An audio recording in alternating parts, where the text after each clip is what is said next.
அது ஒரு புகைவண்டி நிலையம். அங்கே ஒருத்தர் காலார நடந்து வந்துக்கிட்டு இருந்தார். அவர் தன்னுடைய வீட்டில் உட்காந்து ரொம்ப நேரம் எழுதுவார். எழுதுகிற நேரம் போக மற்ற நேரங்களில் தம்முடைய சொந்த வயல்களில் வேலை பார்ப்பார். அது முடிஞ்சதை என்ன பண்ணுவார்னா, பக்கத்தில் இருக்கிற புகைவண்டி நிலையத்துக்கு போவார். அங்கே கொஞ்சம் நேரம் அப்படியே காலார நடந்து வருவார். இது அவருடைய அன்றாட வழக்கம். அன்னைக்கு அது மாதிரி தான் அவர் நடந்து வந்துக்கிட்டு இருக்கிறார். அந்த சமயத்தில் அங்கே நடைமேடையில் ஒரு அம்மையார் நின்றுட்டு இருக்கிறாங்க. இவரை கண்டதும் கையை தட்டி கூப்பிட்டாங்க. இங்கே கொஞ்சம் வர முடியுமா அப்படின்னாங்க. இவர் போனார். என்னங்கன்னு விசாரித்தார். அந்த அம்மையார் விவரம் சொன்னார். ஐயா, நானும் என்னுடைய வீட்டுக்காரரும் இங்கே வந்தோம். அதுவும் நிற்கிதே, அந்த ரயிலில் ஏறி ஊருக்கு போகணும். என்னுடைய வீட்டுக்காரரு அதுவும் அந்த உணவு விடுதிக்கு போயிருக்கார், இன்னும் வரல. அவர் வர்றதுக்குள்ளே ரயில் புறப்பட்டுரும் போல இருக்கு. நீங்கள் ஓடி போய் அவரை அழைச்சிக்கிட்டு வர முடியுமா அப்படின்னு கேட்டாங்க. சரின்னார் இவர். உடனே அந்த அம்மா தன்னுடைய கணவர் எப்படி இருப்பார் அப்படிங்கிற அடையாளங்களை கொஞ்சம் சொல்லி அனுப்புனாங்க. போய் தேடிக்கிட்டு இருக்க வேண்டாமேங்கிறதுக்காக. பார்க்குறதுக்கு இப்படி இருப்பார், இந்த மாதிரி ஆடை அணிஞ்சிருப்பார் அப்படின்னு விவரமாக சொன்னாங்க. அதை அவர் கவனமாக கேட்டுக்கிட்டார். நீங்கள் போய் அழைச்சிட்டு வாங்க, வந்த உடனே உங்களுக்கு உண்டான கூலியையும் கையோடு கொடுத்து விட்றேன் அப்படின்னாங்க அந்த அம்மா. இவர் போனார். அந்த அம்மா சொன்ன அடையாளங்களை வச்சு அவர் வீட்டுக்காரரை கையோட கூட்டிகிட்டு வந்துட்டார். கொண்டுகிட்டு வந்து அந்த அம்மா கிட்ட ஒப்படைச்சார். உடனே அவரும் ஏற்கனவே சொன்ன பிரகாரம் அவருக்கான கூலி பணத்தையும் கொடுத்தாங்க. அவரும் எதுவும் மறுப்பு சொல்லாமல் அதை வாங்கிக்கிட்டார். வாங்கிக்கிட்டு திரும்பினார். அந்த சமயத்தில் எதிரில் வந்த ஒருத்தர் அவர் அடையாளம் கண்டுபிடிச்சிக்கிட்டார். அவங்க ரெண்டு பேரும் பேசிக்கிறது இவங்க காதில் விழுந்தது. அப்போ தான் இவங்களுக்கு அது புரிஞ்சுது. இவங்ககிட்ட கூலி வாங்கினவர் யாருன்னா, அவர் தான் பேரறிஞர் லியோ டால்ஸ்டாய் அப்படிங்கிறது புரிஞ்சுது அவங்க ரெண்டு பேரும் பேசிக்கிறத வச்சு. ரஷ்ய நாட்டின் மிகப்பெரிய ஞானி லியோ டால்ஸ்டாய், சோவியத் நாட்டின் ஈடு இணையற்ற இலக்கிய மேதை. இது தெரிஞ்ச உடனே அந்த அம்மா அவர்கிட்ட ஓடினாங்க. ஐயா, உங்களுக்காக நான் கூலி கொடுத்தேன், நான் பெரிய தவறு பண்ணிவிட்டேன் அப்படின்னு சொல்லி வருத்தப்பட்டாங்க. பரவாயில்ல, ஆனால் நீங்கள் எனக்கு கொடுத்த கூலி பணத்தை நான் திருப்பி கொடுக்க மாட்டேன். ஏன் தெரியுமா, அது நான் உழைச்சி பெற்ற தொகை அப்படின்னார். யாருக்குமே அதிக மகிழ்ச்சியை தரக்கூடிய பணம் எதுன்னு கேட்டால் அது அவங்க உழைப்புக்கு ஊதியமாக கிடைக்கிற பணம் தான். நம்ம ஆட்கள் சில பேருக்கு உழைக்காமல் கிடைக்கிற தீய வழியில் வருகிற பணம் கூட மகிழ்ச்சியை கொடுக்கும். ஒரு பெரிய தொழிற்சாலை, அதோட முதலாளி கடுமையான ஒரு கட்டுப்பாடு விதிச்சிருந்தார். அது என்ன கட்டுப்பாடுன்னா, இந்த தொழிற்சாலைக்கு உள்ள யாரும் சிகரெட்டு பிடிக்கக்கூடாது அப்படிங்கிறது தான். ஒரு நாள் இந்த முதலாளி தன்னுடைய தொழிற்சாலையை சுற்றி பார்த்துக்கிட்டு வரார். அப்போது ஒரு இளைஞன் உள்ள சிகரெட்டு பிடிச்சிக்கிட்டு இருந்தான். அதை பார்த்து விடுறார். அவ்வளவுதான், அவருக்கு கோபம் வந்துட்டுது. உடனே உதவியாளரை கூப்பிட்டார். அதோ பாரு, அந்த சிகரெட்டு பிடிச்சிக்கிட்டு இருக்கிறானே, அவன் கணக்கை முடித்து வெளியில் அனுப்பி வச்சிரு அப்படின்னு உத்தரவு போட்டார். அது பிரகாரம் உடனே அவனை அழைச்சிட்டு போய் கணக்கு பார்த்து சம்பள பாக்கி அப்புறம் உதவித்தொகை எல்லாத்தையும் மொத்தமாக கையில் கொடுத்து வெளியில் அனுப்பி வச்சுட்டாங்க. அவன் பணத்தோடு வெளியில் வந்தான். ஏதோ யோசனை பண்ணபடியே நின்றுக்கிட்டு இருந்தான். அவன் என்னப்பா யோசிக்கிற அப்படின்னாரு எதிரில் வந்தவர். இவன் சொன்னான், ஒன்றும் இல்லை, என்னோட நண்பன் ஒருத்தனை பார்க்கறதுக்காக உள்ளே போனேன். பேர் என்னன்னு கேட்டுவிட்டு ஒரு 50,000 ரூபா பணத்தையும் கொடுத்து வெளியில் அனுப்பி வச்சுட்டாங்க. அதுதான் ஏன்னு புரியல, யோசனை பண்ணிகிட்டு இருக்கிறேன் அப்படின்னு நானாக்குவேன். அதனால் நாம் உழைச்சி சம்பாதிக்கிற பணம் தான் உயர்வு, சும்மா வர்ற பணம்லாம் மகிழ்ச்சியை தராது அப்படிங்கிறத புரிஞ்சுக்கணும். அப்பேற்பட்ட ஞானி ரஷ்ய மேதை அவர் பாருங்க, அந்த பணத்தை வாங்கின பணத்தை திருப்பி கொடுக்க மாட்டேன்னு விட்டார். ஏன்னா அது உழைத்து பெற்ற தொகை, அதை நான் கொடுக்க மாட்டேன்னார். அதனால் நமக்கு செல்வம் சேர்க்கறது பெருசு இல்லை, அந்த சேருகிற செல்வம் நமக்கு மகிழ்ச்சியை கொடுக்கணும். அதுக்கு என்ன வழின்னா, நாம் உழைத்து சம்பாதிக்கணும் அப்படிங்கிறத அதிலிருந்து புரிஞ்சிக்க வேண்டியது ரொம்ப அவசியம். அதனால் உழைப்போம் உயர்வோம், இதுதான் வெற்றியின் ரகசியம். ஒரு ஊரில் ஒரு மன்னர் இருந்தார். ஒரு நாள் அவருடைய அரசவைக்கு ஒரு ஓவியன் வந்தான். அவன் சீனா தேசத்திலிருந்து வந்தவன், தாவோ சிந்தனையாளன். அவன் அங்கே மன்னர் முன்னாடி நிற்கிறான். யாரும் செய்ய முடியாத ஒரு காரியத்தை என்னால் செய்ய முடியும்னா, இவன் இப்படி சொன்னதை கேட்டதும் ஏற்கனவே அங்கே இருந்த அரசவை ஓவியன் ஒருத்தனுக்கு கோபம் வந்துட்டுது. இதோ பாரு, இப்படிலாம் பேசக்கூடாது, நான் வேணும்னா உன்னுடைய சவாலை ஏற்றுக்கிறேன் அப்படின்னா. நாம் 2 பேரும் ஓவியம் தீட்டுவோம், அதை பார்த்துட்டு நம்ம 2 பேரில் யார் சிறந்த ஓவியன் அப்படிங்கிறத மன்னரே தீர்மானம் செய்யட்டும், என்ன சொல்கிற அப்படின்னு கேட்டான் அவன். அவனும் சரின்னு ஒத்துக்கிட்டான். போட்டி ஆரம்பமாச்சு. அரசர் அவங்களுக்கு 2 சுவர்களை ஒதுக்கி கொடுத்தார். 6 மாத காலம் அவகாசம் கொடுத்தார். 2 ஓவியர்களும் அவங்கவங்க வேலையை ஆரம்பித்தாங்க.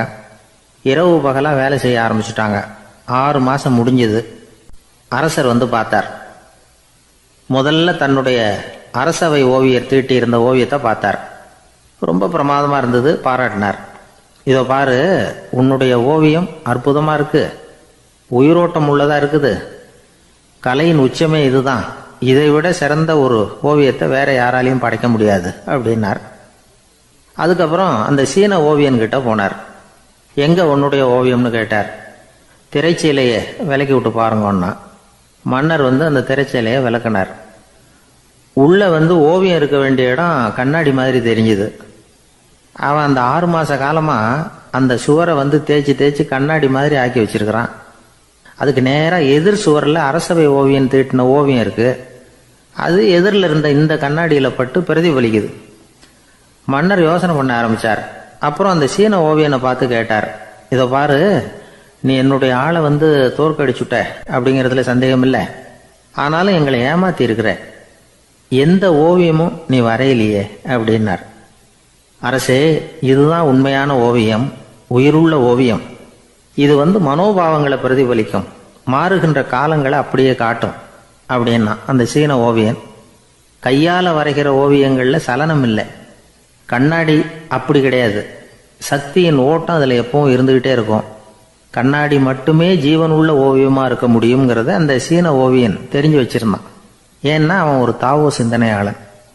ஒவ்வொரு குழந்தையும் இந்த கண்ணாடியோடு தான் பிறக்குது. ஆனால் நாம் என்ன செய்கிறோம்னா ஓவியங்களை கண்ணாடி மீது பதிப்பிச்சு விடுறோம்.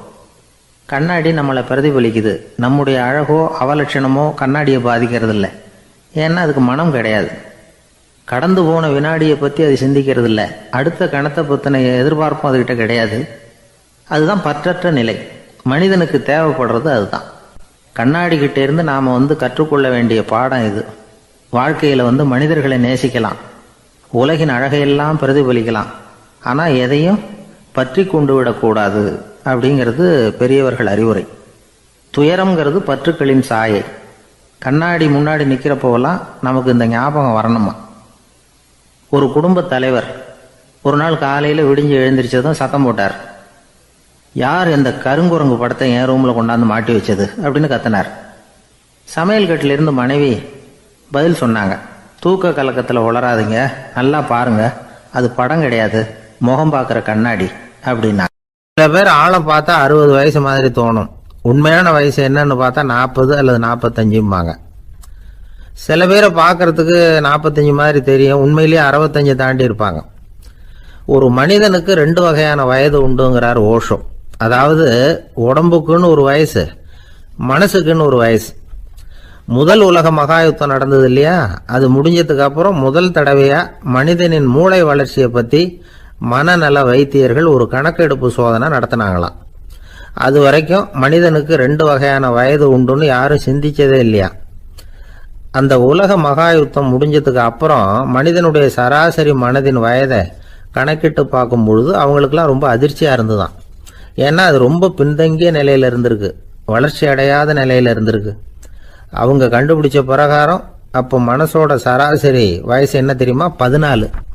அப்படின்னா பார்த்துங்க, உடல் ரீதியாக ஒருத்தரோட வயசு 70 கூட இருக்கலாம், ஆனால் மனசோட வயசு 14 தான்.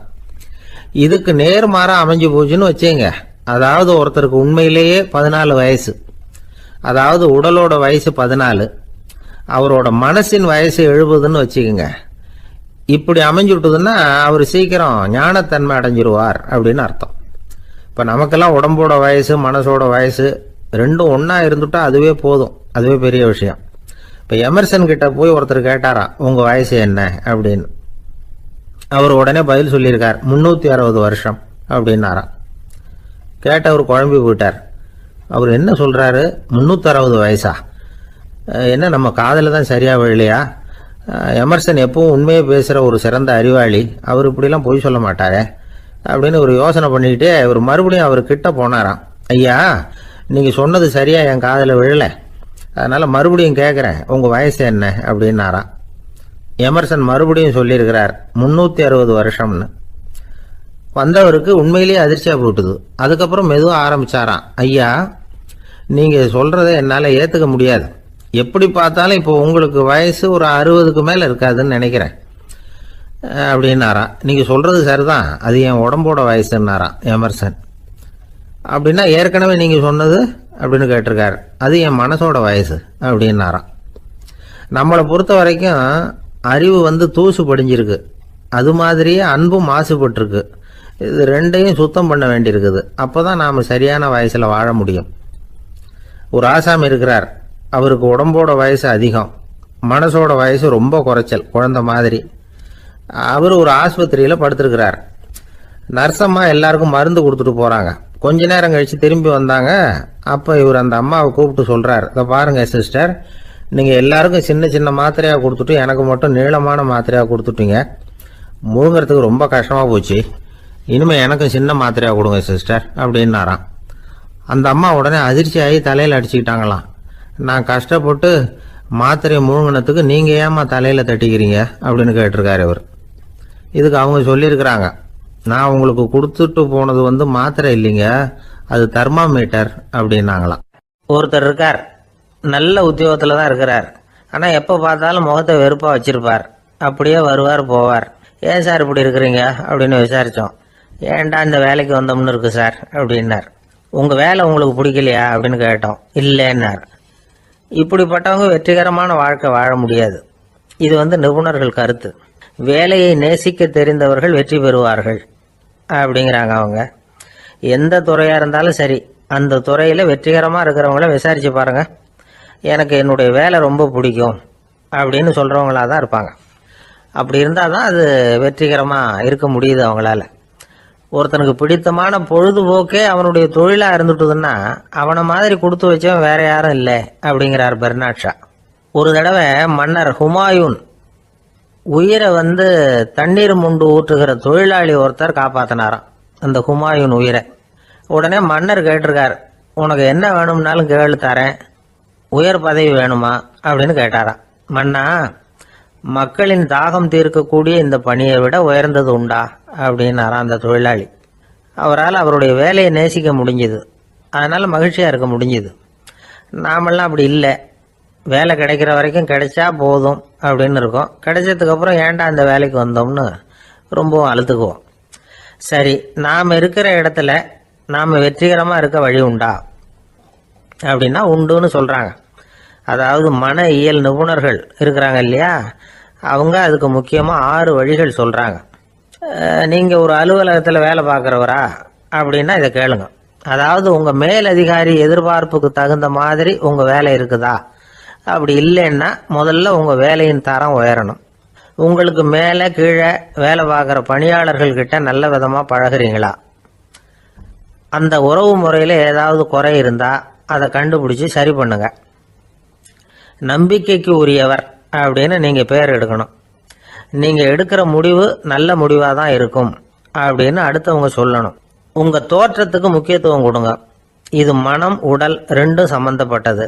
அதனால் மனசையும் ஆரோக்கியமாக வச்சுருக்கணும், உடம்பையும் ஆரோக்கியமாக வச்சுருக்கணும். உங்களுடைய நிர்வாகம் செயல்படுற விதத்தை நல்லா புரிஞ்சு வச்சுக்கணும். உங்களுடைய நிர்வாகம் இப்போ ஒரு காரியம் செய்யுதுன்னு வச்சுங்க, ஏன் அப்படி செய்யுது, எதுக்காக அப்படி செய்யுது, அதனுடைய குறிக்கோள் என்ன, அது நீடிக்கிறதுக்கு காரணம் என்ன, இதெல்லாம் தெரிஞ்சுக்கணும். சிரிப்புக்கு வஞ்சகம் பண்ணக்கூடாது, நல்லா சிரிக்கணும், அப்போ தான் அது திரும்ப கிடைக்கும்.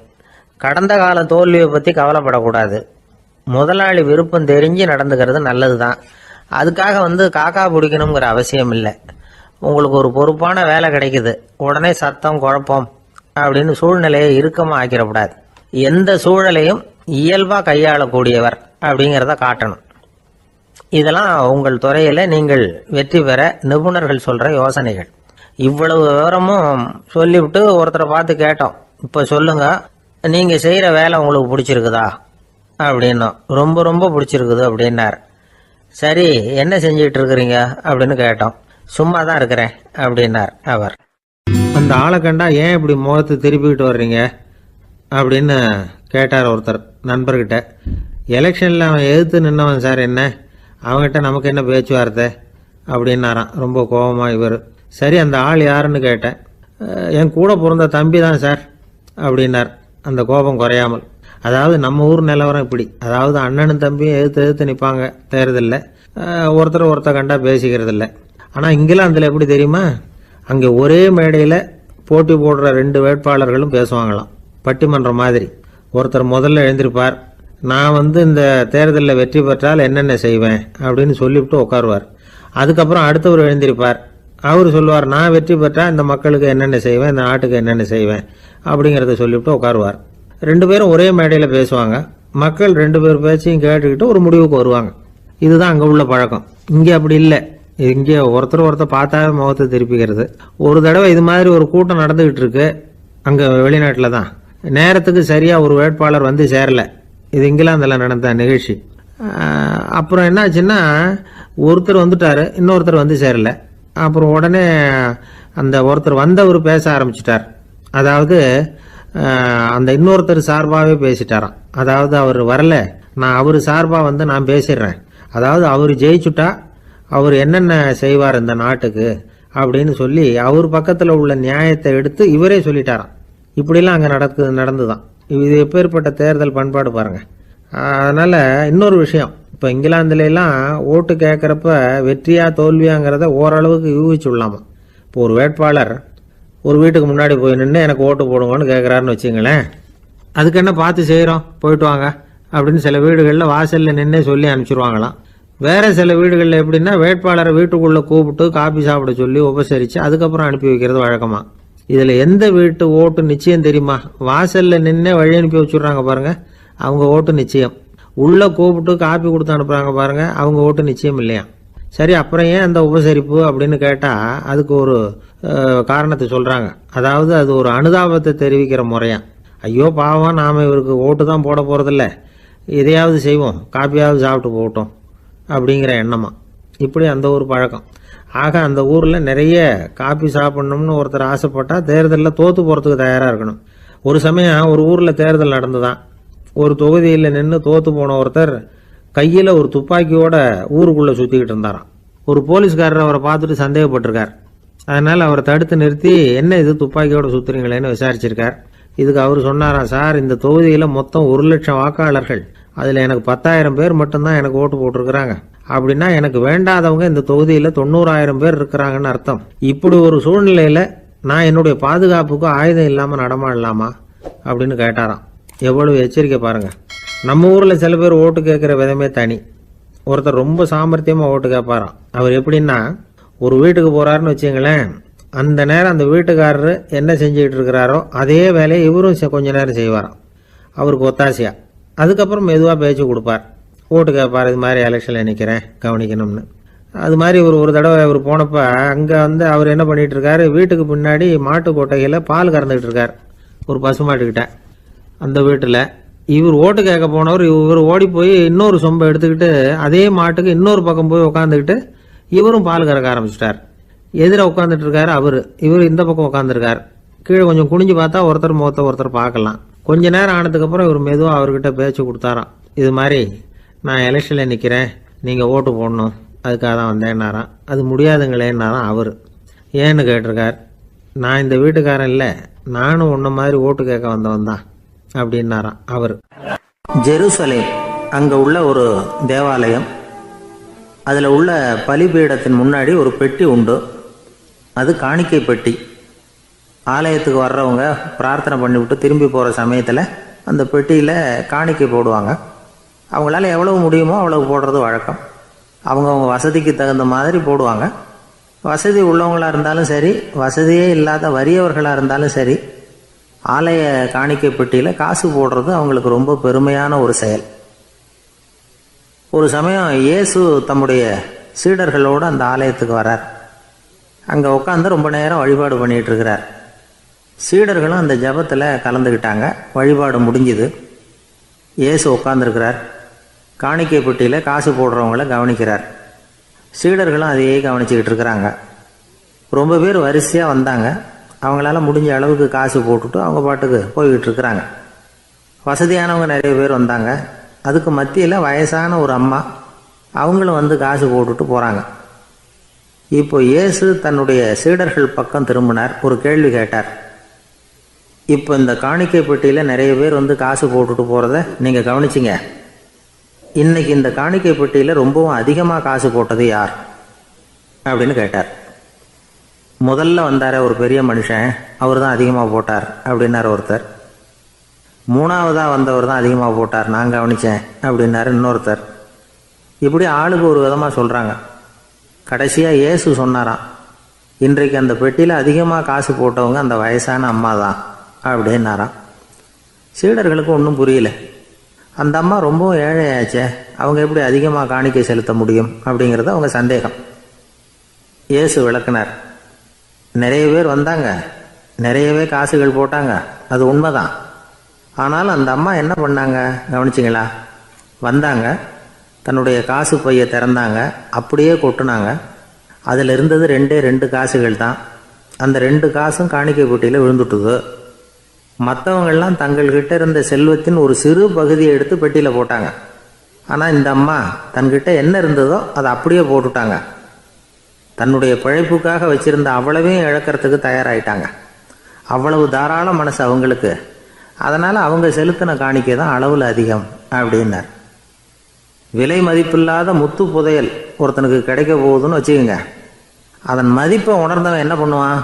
அதை அடையிறதுக்காக தன்கிட்ட இருக்கிற எதையும் கொடுக்கறதுக்கு தயாராக இருப்பான் இல்லையா? அது மாதிரி தான் இதுவும் அப்படின்னார். உலக மதிப்பீடுகளை துரும்பா தூசியாக மதித்து அதையெல்லாம் உதறி விடுகிறவன் இறையருள் அப்படிங்கிற இணையில்லாத செல்வத்தை பெறுகிறான் அப்படிங்கிறது இதில் உள்ள கருத்து. இறைவனுக்காக இழப்பதுன்னா துன்பப்படுகிறவர்களுக்காக, ஏழைகளுக்காக, ஏதுமற்றவர்களுக்காக இழப்பது அப்படின்னு அர்த்தம். உங்கள் அயலானுக்கு நீங்கள் என்ன உதவி செய்தாலும் அதை எனக்கே செய்கிறீர்கள் அப்படின்னு இயேசு சொல்லியிருக்கிறார். அடுத்தவங்களுக்கு உதவணுங்கிற குணம் இன்னைக்கு ரொம்ப குறைஞ்சி போச்சு. ஒருத்தன் வாழைப்பழத்தோல் வழுக்கி கீழே விழுந்துட்டான். பக்கத்தில் இருந்த நண்பன் உடனே அவனை தூக்கிக்கிட்டு போய் ஆஸ்பத்திரியில் சேர்த்துட்டான். அதுக்கப்புறம் சொன்னான், நீ அந்த வாழைப்பழத்தோலில் காலை வைக்க போகிறத முன்னாடியே நான் கவனிச்சுட்டேன் அப்படின்னு நானா. அப்படின்னா அப்போவே நீ எனக்கு உதவி செஞ்சுருக்கலாமே அப்படின்னு அவன். நான் டாக்டருக்கு உதவலாம்னு நினச்சிட்டேன் அப்படின்னா இவன். ஒரு விவசாயி விதைக்கிறதுக்காக வயல்வெளி பக்கம் போகிறார். விதைகளை அள்ளி வீசினார். அப்போ என்ன ஆச்சுன்னா, சில விதைகள் வந்து பாதை ஓரத்தில் விழுந்தது. சில விதைகள் முள் செடிகள் மண்டி இருந்த புதருக்கு இடையில் விழுந்தது. சில விதைகள் நல்ல நிலத்தில் விழுந்தது.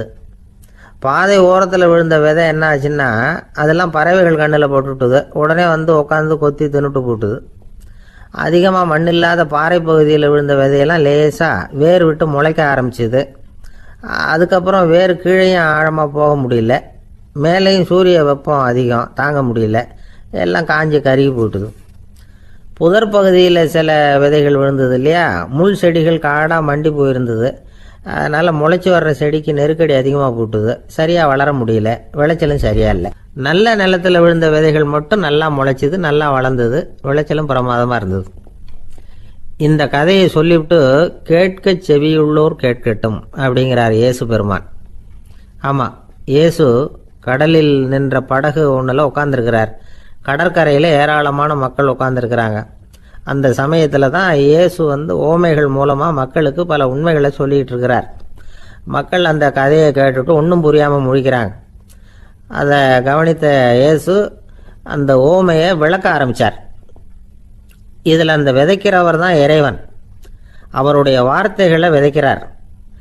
அந்த வார்த்தைகளை கேட்கிற மக்கள் அந்த விழுந்த விதைகள் மாதிரி 4 வகையானவர்கள். சில பேர் பாதை ஓரத்தில் விழுந்த விதைகள் மாதிரி. இறைவன் வார்த்தைகளை அவங்க கேட்குறாங்க, ஆனால் தீய எண்ணங்கள் செய்கைகள் மூலமாக விதைக்கப்பட்ட வார்த்தைகள் அழிஞ்சு போடுது. இறைவன் வார்த்தைகளை கேட்ட உடனே மகிழ்ந்து போய் உடனே சில பேர் அதை ஏற்றுக்கிறாங்க. இவங்கெல்லாம் அந்த பாறை பகுதியில் விழுந்த விதைகள் மாதிரி. அதனால் இவங்கெல்லாம் வேறு இல்லாதவங்க. கொஞ்ச காலத்துக்கு இறை வார்த்தைகளுக்கு கீழ்ப்படிந்து நடப்பாங்க. அதனால் ஏதாவது இடைஞ்சல் ஏற்பட்டால் உடனே தடுமாறுவாங்க. தங்கள்கிட்ட இருக்கிற நல்ல பண்புகளை விட்டுட்டு பாவ வழிகளுக்கு போயிடுவாங்க. முள் செடிகளுக்கு இடையில் விழுந்த விதைகள் மாதிரி உள்ளவங்க யாருன்னா, இவங்களுக்கு உலக கவலை உண்டு, செல்வத்தின் மீது மயக்கம் உடையவர்கள், உலக ஆசைகள் இவங்களுக்குள்ள பூந்துடுறதுனால அங்கே இருக்கிற நல்ல பண்புகள் மறைஞ்சு போயிடுது. அதனால் அவங்களும் உபயோகம் இல்லாதவங்களா ஆயிடுறாங்க. நல்ல மனிதர்கள் நல்ல நிலத்தில் விழுந்த விதைகளுக்கு ஒப்பானவர்கள். இவங்க இறை வார்த்தையை கேட்குறாங்க, அதை ஏற்றுக்கிறாங்க, அவங்களும் நல்லபடியாக வாழுறாங்க, அடுத்தவங்களுக்கும் உபயோகமாக இருப்பாங்க. இதுதான் இயேசு சொன்ன விளக்கம். நல்ல வார்த்தைகளை கேளுங்கள், நல்ல வார்த்தைகளை ஏற்றுக்கொள்ளுங்கள், அடுத்தவங்களுக்கு உபயோகமாக இருங்க. இதுதான் பெரியவங்கள்லாம் நமக்கு சொல்லுகிற உபதேசம். ஒரு அப்பா தன்னுடைய மகனுக்கு உபதேசம் பண்ணார். இதை பாருப்பா, நல்ல வார்த்தைகளை கேட்கணும், எப்போதுமே மகன் அப்பா பேச்சை கேட்கறது நல்லது அப்படின்னாராம். நீ ஏதாவது ஒரு தப்பு பண்ணால் என் தலையில் ஒரு முடி நரைச்சி வெள்ளையாக போடும்பா, நீ செய்கிற ஒவ்வொரு தப்புக்கும் என் தலையில் ஒவ்வொரு முடி வெள்ளையாயிடும் அப்படின்னாராம். பையன் யோசிச்சான், அப்பா இப்போ தான் எனக்கு புரியுது, தாத்தாவோட தலைமுடி பூராவும் வெள்ளையாக இருக்கிறதுக்கு என்ன காரணம்ங்கிறது எனக்கு இப்போ தான் புரியுது அப்படின்னானா. ஐயா, உங்கள் பேரை தொடர்ந்து தினம் கேட்டுக்கிட்டு இருக்கிறேன் அப்படின்னார் ஒருத்தர். தொடர்ந்து கேட்குறீங்களே, உங்களுக்கு காது வலிக்கலையா அப்படின்னு கேட்டோம். பேசுகிற உங்களுக்கே வாய் வலிக்கல அப்படிங்கிறப்போ கேட்குற எங்களுக்கு எப்படி காது வலிக்கும் அப்படின்னார். நம்ம உடம்புல ஒரு அதிசயம் என்ன தெரியுமா? ரொம்ப நேரம் நாம் நடக்கிறோம்னு வச்சுக்கோங்க, கால் வலிக்கும். ரொம்ப நேரம் வேலை செஞ்சால் கை வலிக்கும், உடம்பு வலிக்கும். ரொம்ப நேரம் பார்த்துக்கிட்டே இருந்தால் கண்ணு வலிக்கும். ரொம்ப நேரம் பேசிக்கிட்டே இருந்தால் வாய் கூட வலிக்கும். ஆனால் ரொம்ப நேரம் கேட்டுக்கிட்டே இருக்கிறதுனால காது வலிக்கிறது இல்லை. அதனால் கேட்கறதுக்கு முக்கியத்துவம் கொடுத்தாங்க நம்ம பெரியவங்க. திருவள்ளுவர் தேவையில்லாமல் வார்த்தைகளை உபயோகப்படுத்த மாட்டார். ஒரு திருக்குறள்னு எடுத்துக்கிட்டாவே அதில் மொத்தம் 7 வார்த்தைகள், அவ்வளவுதான். அப்படி 7 வார்த்தைகள் மட்டுமே உள்ள ஒரு திருக்குறளில் வள்ளுவர் ஒரே வார்த்தையை 5 தடவை உபயோகப்படுத்தியிருக்கிறார், திரும்ப திரும்ப பயன்படுத்தியிருக்கிறார். அப்படின்னா அதை எந்த அளவுக்கு வலியுறுத்தி சொல்கிறார் அப்படிங்கிறத நாம் புரிஞ்சுக்கணும். அது என்ன குறள்? செல்வத்துள் செல்வம் செவிச்செல்வம், அச்செல்வம் செல்வத்துள் எல்லாம் தலை. செவிச்செல்வம்ங்கிறது அவ்வளவு முக்கியமானது. கற்றலின் கேட்டல் நன்று. அதிகம் கேட்கணுங்கிறதுக்காகத்தான் எவ்வளவு கேட்டாலும் காது வலிக்கிறது இல்லை. குறைச்சலாக பேசணும், அதிகமாக கேட்கணும். இன்னொரு விஷயம் கவனிங்க, நம்ம உடம்புல கண்ணுக்கு மூடி இருக்குது, எதையாவது நாம் பார்க்க விரும்பலைன்னா உடனே கண்ணை மூடிக்கலாம். நம்ம வாய்க்கு மூடி இருக்குது, பேச விருப்பம் இல்லையா, வாயை மூடிக்கலாம். மூக்குக்கு கூட மூடிக்கிற வசதி இருக்குது, எதையாவது முகர விருப்பம் இல்லையா, மூச்சை அடக்கிக்கலாம். ஆனால் பாருங்கள், காதுக்கு மூடி கிடையாது, அதை கையால் தான் மூட முடியும். யார் என்ன சொன்னாலும் அது நல்லதோ கெட்டதோ காதில் விழுந்துக்கிட்டு தான் இருக்கும். அறிவு தான் நல்ல விஷயங்களை எடுத்துக்கிட்டு கெட்ட விஷயங்களை விட்டுடணும். நல்ல கருத்துக்கள் நம்ம காதில் நிறைய விழுந்துக்கிட்டே இருக்கணும். அதை கேட்டு நாம் நல்லபடியாக வாழணுங்கிறது தான் படைப்பின் விருப்பம். ஆன்மீகவாதிகள் கூட ஒன்று சொல்லுவாங்க, அதாவது ஆன்மீக பாதையில் நீங்கள் முன்னேறணும்னா முதல்ல சிரவணம் செய்யணும்பாங்க. அதாவது பெரியவங்க சொல்கிற நல்ல கருத்துக்களை கேட்கணும் அப்படின்னு அதுக்கு அர்த்தம். அதனால் யார் நல்ல கருத்துக்களை சொன்னாலும் அதை காது கொடுத்து கேளுங்க. இவ்வளவு கருத்துக்களையும் நம்ம நேயர் ஒருத்தர்கிட்ட சொல்லிகிட்டு இருந்தோம். அவரும் சரி சரின்னு தலையாடிக்கிட்டே இருந்தார். அப்புறம் சொன்னார், நீங்கள் சொல்கிறது சரிதான் சார், காதுக்கு மூடி இல்லைங்கிறது ரொம்ப சரி, அதனால தான் உங்கள் தகவல் கூட நாங்கள் விரும்புகிறோமோ இல்லையோ தினம் காதில் விழுந்துக்கிட்டு இருக்குது அப்படின்னார். எங்களுக்கு ரொம்ப பெருமையாக இருந்தது. அப்படியா அப்படின்னோம். ஆனாலும் என்ன மாதிரி சில பேர் நீங்கள் தகவல் சொல்கிற சமயத்தில் காதில் மூடி இல்லையேன்னு சொல்லி கவலைப்படுறதில்ல சார் அப்படின்னார். ஏன்னு கேட்டோம். காதை மூடுறதுக்கு தானே வசதி இல்லை, ரேடியோவை மூடுறதுக்கு வசதி இருக்குதுல்ல, அதனால் டக்குன்னு அதை மூடி வச்சுருவோம் அப்படின்னார். தேசத்து மேலேயும் தாய்மொழி பேர்லையும் செலுத்துகிற அன்புக்கு அபிமானம்னு பேர். தேசாபிமானம்னு சொல்கிறோமே, இதுதான். ஒரு கணவன் மனைவி பேரில் காட்டுற அன்புக்கு காதல்னு பேரு, கடவுள் பேரில் செலுத்துகிற அன்புக்கு பக்தின்னு பேரு. இப்படி அன்புல பல ரகம் இருக்கிறப்போ அதுல உள்ள வித்தியாசம் தெரியாம இடம் மாத்தி அன்பு காட்டினா இடைஞ்சல் தான். சரி, இந்த அன்பை பத்தி விஞ்ஞானம் என்ன சொல்லுது தெரியுமா? இதயத்தை பாதுகாக்கிறதுக்கு முக்கியமா தேவைப்படுற ஒண்ணு இந்த அன்பு தான் சொல்லுது. நெதர்லாந்து விஞ்ஞானிகள் இதை ஆராய்ச்சி பண்ணியே கண்டுபிடிச்சிருக்கிறாங்க. கொஞ்சம் முயல் குட்டிகளை 2 பிரிவா பிரிச்சாங்க. 2 குரூப்புக்கும் கொழுப்பு அதிகமா உள்ள ஆகாரத்தையே கொடுத்துட்டு வந்தாங்க. ஆனா ஒரு குரூப்புக்கு வெறுமன ஆகாரத்தை கொடுத்ததோட சரி, இன்னொரு குரூப் முயல்களுக்கு ஆகாரம் கொடுத்ததோட நிறுத்திக்கல. அதுக்கு முன்னாடி கூண்டுகளை திறந்து விட்டு முயல்களை கொஞ்ச நேரம் எடுத்து கொஞ்சி விட்டு அதுக்கப்புறமா ஆகாரம் கொடுத்தாராம் ஆராய்ச்சியாளர். இந்த குரூப்புக்கு இதய பாதிப்பு 60% குறைச்சலா இருந்துதான். சில நோயாளிகளுக்கு ஹார்ட் அட்டாக் வந்தாலும் அதை தாங்கிக்கிட்டு குணமாகிற சக்தி அதிகமா இருக்குது. இது எப்படின்னு ஆராய்ச்சி பண்ணி பார்த்துருக்குறாங்க. அவங்க எல்லாம் மனைவி தன் பேர்ல ரொம்ப அன்பா இருக்கிறதாக நினைக்கிறவங்களா இருக்கிறாங்களாம். இதய நோயாளிகள் பல பேரை சந்திச்சு இதய நோய் ஏற்பட என்ன காரணம்னு கேட்டிருக்கிறாங்க. அவங்க சொன்ன காரணம்லாம் சாப்பாடு சம்பந்தமா இல்லையா, மனைவி அன்பா இல்ல, இப்படிப்பட்ட காரணத்தை தான் சொல்றாங்களாம். அதனால இதயத்தை பாதுகாக்கணும்னு நினைக்கிறவங்க அடுத்தவங்க அன்பா இருக்கிறது மாதிரி பாத்துக்குங்க, அதுதான் முக்கியம். ஒருத்தர் முகம் பூரா பிளாஸ்டரி போட்டுட்டு வந்தார். ரொம்ப கோபமா, என்னங்க ஆச்சுன்னு விசாரிச்சேன். எல்லாம் உங்களால தான் சார்னார். விவரமா சொல்லுங்களேன். என்ன உங்க தகவலை கேட்டுட்டு ஒரு பூனைக்குட்டியை கையில எடுத்தேன், அன்பா அதை தடவி கொடுக்கறதுக்காக. ஆனா அது முந்திக்கிட்டது, அது என் முகத்தை தடவி கொடுத்துட்டுது.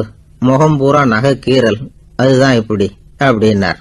ஒரே ஒரு ஊர், அந்த ஊருக்கு பேரு கொடையாளிப்பட்டி. அந்த பேருக்கு தகுந்த மாதிரி தான் அந்த ஊர் மக்களும். யார் வந்து என்ன கேட்டாலும் இல்லைன்னு சொல்லாம கொடுப்பாங்க. கொடையாளிகள் நிறைந்த ஊர். இனாமா மட்டும் இல்லை, கடனாவும் பணம் கொடுப்பாங்க. யாருக்காவது அவசரமாக பணம் தேவைப்பட்டதுன்னு வச்சுக்கோங்க, அந்த ஊருக்கு போய் வாங்கிக்கலாம். பத்திரம் தேவையில்லை, சாட்சி தேவையில்லை, ஜாமீன் தேவையில்லை, எந்த உத்தரவாதமும் கேட்காம பணம் கொடுத்துருவாங்க. நம்மால் ஒருத்தனுக்கு பணம் தேவைப்பட்டது, சொந்த பந்தமெல்லாம் கேட்டு பார்த்தா யாரும் கொடுக்குற வழியாக தெரியல. எல்லாரும் அவங்கவுங்க சௌரியத்தை பார்க்குறவங்க, அடுத்தவங்க சௌரியத்தை பற்றி கவலைப்படாதவங்க. இவன் எல்லாரையும் கேட்டு பார்த்துட்டு சோர்ந்து போய் உக்காந்துட்டான். அந்த நேரம் தான் கொடையாளிப்பட்டியை பற்றி கேள்விப்பட்டான். அப்படி ஒரு ஊர் இருக்கிறது தெரிஞ்சதும் அந்த ஊருக்கு வழி கேட்டுக்கிட்டு ஒரு நாள் புறப்பட்டு போனான்.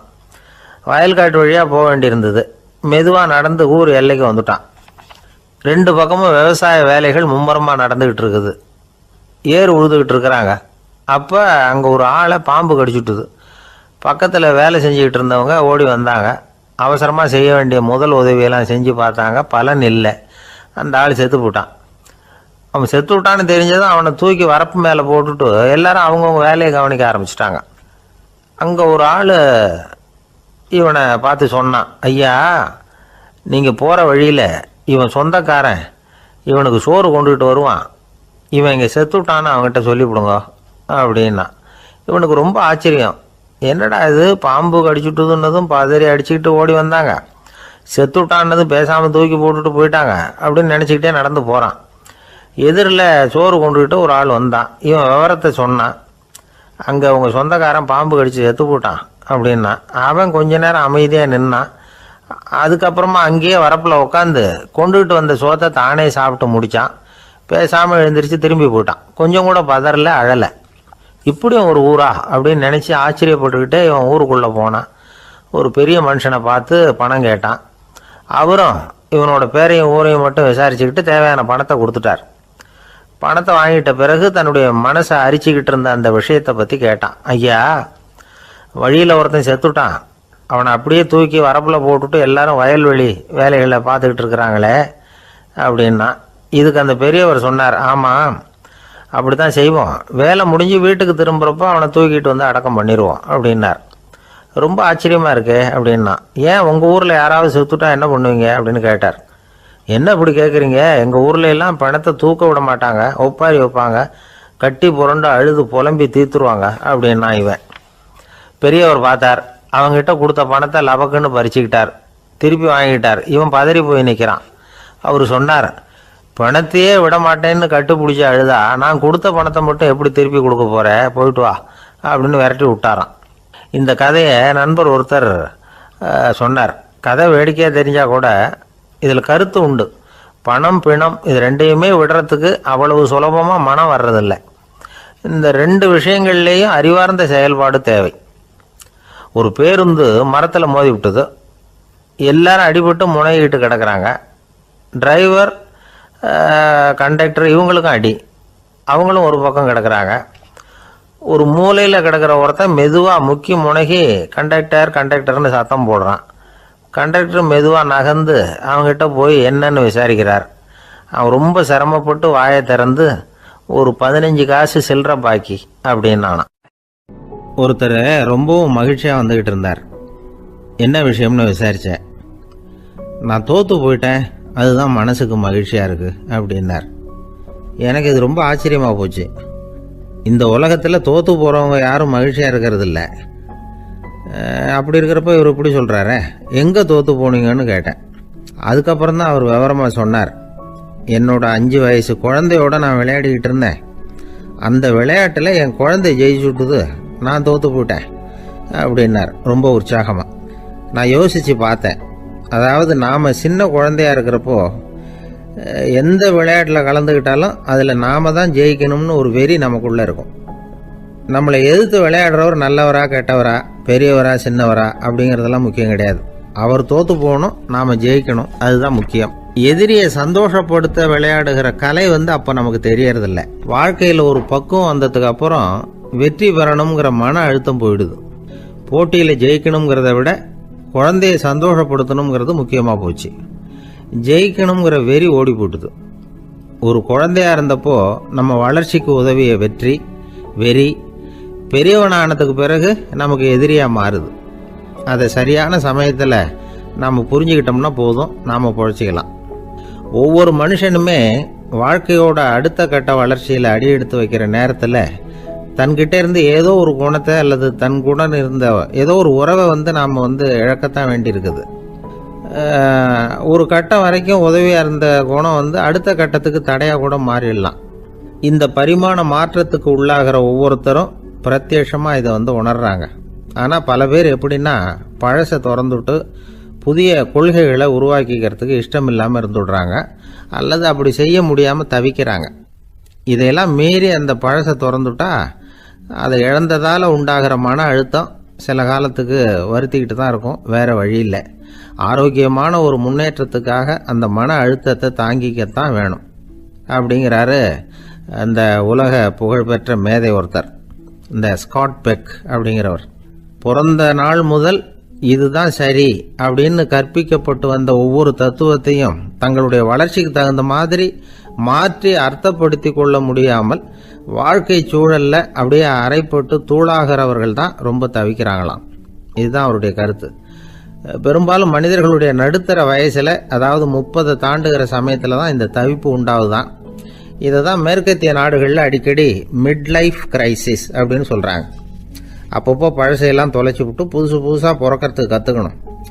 ஒவ்வொரு நிமிஷத்தையும் அந்த நிமிஷத்துக்கு ஏற்ற சித்தாந்தம் கொண்டவர்களாக சந்திப்போம் அப்படிங்கிறார் அந்த உளவியல் நிபுணர். இப்படி பழகிக்கிட்டால் வாழ்க்கை இன்பமயம், இல்லைன்னா தவிப்பு மயம்தான். பழசை தொலைக்க முடியாதவர்களில் எத்தனையோ பேர் உண்டு, எத்தனையோ ரகம் உண்டு. அதில் வேடிக்கையான நண்பர்களும் உண்டு. ஒருத்தர் நண்பர் வீட்டுக்கு போனார். அவர் ஏதோ இனிப்பு பலகாரம் கொடுத்து சாப்பிட சொல்லியிருக்கிறாங்க அவங்க வீட்டில். இவர் சாப்பிட்டு பார்த்துட்டு சொன்னாராம், சார் 6 மாதத்துக்கு முன்னாடி ஒரு தடவை இங்கே வந்தேன், அப்போது ஒரு இனிப்பு பலகாரம் கொடுத்தீங்க, அது இதை விட நல்லா இருந்தது சார் அப்படின்னாராம். அப்போ செஞ்ச அதே இனிப்பு பலகாரம் தான் சார் இதுவும் அப்படின்னாராம் அவர். ஒருத்தர் மனசில் நிம்மதி இல்லாமல் உட்காந்துருந்தார். என்ன சார் விஷயம் அப்படின்னு விசாரித்தேன். அகலக்கால் வச்சுட்டேன், அதுதான் அவதிப்படுறேன்னார். விவரமாக சொல்லுங்கன்னு. வீடு கட்டணும்னு ஆரம்பித்தேன், வேலை பாதியிலேயே நிற்கிது, கையில் பணம் இல்லை அப்படின்னார். இது மாதிரி ஆசாமிகள் பல பேரை நீங்கள் பார்த்துருக்கலாம். இவங்கெல்லாம் சுலபமாக மன அழுத்தத்துக்கு ஆளாயிடுறாங்க. மன உளைச்சல், அதாவது ஸ்ட்ரெஸ் அப்படின்னு சொல்கிறோமே, அதுக்கு அடிப்படையான சில காரணங்கள் உண்டு. அதாவது மிகையாக திட்டமிடுதல் அப்படிங்கிறதும் ஒரு முக்கியமான காரணம். நடைமுறை சாத்தியம் என்னங்கிறத மனசில் வச்சுக்கிட்டு எந்த திட்டத்தையும் தீட்டணும், அப்போ தான் அது சரியாக வரும். 2வது காரணம் என்ன தெரியுமா? ஒரே நேரத்தில் பல்வேறு செயல்களில் ஈடுபடுறது. தொலைபேசியில் பேசிக்கிட்டே கையில் இருக்கிற கடிதத்தை படிச்சுக்கிட்டே எதிரில் உட்காந்துக்கிட்டு இருக்கிறவருக்கும் அப்பப்போ பதில் சொல்லிக்கிட்டு மனசில் பல்வேறு சிந்தனைகளை அப்படியே ஓட விட்டுக்கிட்டு இருக்கிறது, இதுவும் மன அழுத்தத்தை உண்டாக்குது. 3வது காரணம், எதிலேயும் வெற்றி மட்டும் எதிர்பார்க்குற ஒருதலைப்பட்சமான ஆர்வம். நாம் தொட்டதெல்லாம் வெற்றியாகவே முடியணும் அப்படின்னு எதிர்பார்க்குறவங்க ஏதாவது ஒன்றில் தோல்வியை கண்டா தோண்டு போயிடுறாங்க. எப்படியும் முடியலாம்ங்கிற எண்ணம் ஏற்கனவே நமக்குள்ளே இருந்துட்டுதுன்னா அந்த அவஸ்தை வராது. அதனால் அதுவும் நம்ம வளர்த்து கொள்ள வேண்டிய ஒரு குணம். மன உளைச்சல் ஏற்படுறதுக்கு இன்னொரு காரணம், எதையும் வேகமாக செஞ்சுடணும் அப்படிங்கிற துடிப்பு. அந்த துடிப்பே மனசை அழுத்த ஆரம்பிச்சிடும். எந்த ஒரு காரியத்திலையும் தாமதமோ இடையூறோ அதை பொறுத்துக்கிற மனப்போக்கம் வேணும். அது இல்லாதவங்க அழுத்தத்துக்கு ஆளாயிடுறாங்க. சில பேர் வேலை வேலைன்னு எந்த நேரம் பார்த்தாலும் வேலையே கதின்னு கிடப்பாங்க. பொழுதுபோக்குக்கோ உடற்பயிற்சிக்கோ குடும்பத்தில் உள்ளவங்க அல்லது நண்பர்கள் கூட கலந்துரையாடவோ கொஞ்சம் கூட நேரம் ஒதுக்க மாட்டாங்க. இந்த சுபாவம் மன அழுத்தத்தை உண்டு பண்ணும்.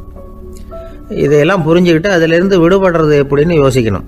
வல்லுநர்கள் இது தொடர்பாக சில யோசனைகளை சொல்லி வச்சிருக்கிறாங்க. அது என்னன்னா, வாழ்க்கைங்கிறது பிரச்சனைகளால் பின்னப்பட்ட ஒன்று. அது எப்போவுமே முடிவடையாத ஒரு தொடர்கதை அப்படிங்கிறத முதல்ல நாம் புரிஞ்சுக்கணும். ஒரே நேரத்தில் ஒரு காரியத்தில் மட்டுமே நாம் கவனம் செலுத்தணும். அடுத்தவங்க காரியத்தில் தலையிடக்கூடாது. எதையும் பேச ஆரம்பிக்கிறதுக்கு முன்னாடி நம்மை நாமே கேட்டுக்க வேண்டிய கேள்வி 2. 1, நான் சொல்ல போகிறது ரொம்ப முக்கியமானதா? 2வது, நான் சொல்கிறத அவங்க கேட்கறதுக்கு ஆசைப்படுறாங்களா? நான் பேசுகிறதுக்கு அது சரியான நேரம் தானா? இதை யோசித்து பார்த்ததுக்கப்புறம் எதையும் பேச ஆரம்பிக்கணும். முடிஞ்ச அளவுக்கு வளைந்து போகிற சுபாவத்தை வளர்த்துக்கணும். நம்ம நேரம் விலை மதிப்பு இல்லாதது. அதை வீணாக்கக்கூடாது. சிரிக்க தெரியலனாலும் பரவாயில்ல, முகத்தில் கொஞ்சம் புன்முறுவலாவது காட்டணும். இதெல்லாம் ரொம்ப முக்கியம். அடுத்தவங்க ஏதாவது செஞ்சால் உடனே நன்றி சொல்ல மறக்கக்கூடாது. தினமும் கொஞ்சம் நேரத்தை தனிமையில் செலவு பண்ணணும்.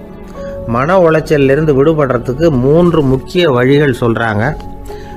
அதை சுருக்கமாக ரெட் அப்படின்னு சொல்கிறாங்க. RED ஆங்கில எழுத்தில். அந்த முதல் எழுத்து R, அது என்னென்னா ரிலாக்ஸேஷன், அதாவது இடை ஓய்வு. 2வது E எக்ஸர்சைஸ், உடற்பயிற்சி. 3வது டயட், திட்டமிட்ட உணவு முறை.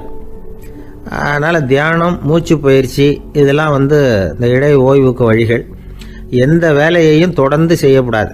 எல்லார்கிட்டையும் கலகலப்பாக பழகணும். மாதத்துக்கு ஒரு நாளாவது குடும்பத்தோடு வெளியில் போயிட்டு வரணும். சுலபமான உடற்பயிற்சிகளை செய்யலாம். உடற்பயிற்சிங்கிறது நமக்காக நாம் செய்கிற ஒரு நீண்டகால முதலீடு அப்படின்னு சொல்லுவாங்க. அதாவது லாங் டேர்ம் இன்வெஸ்ட்மெண்ட்டாக. அளவோடு சாப்பிட்ணும், மெதுவாக சாப்பிட்ணும்.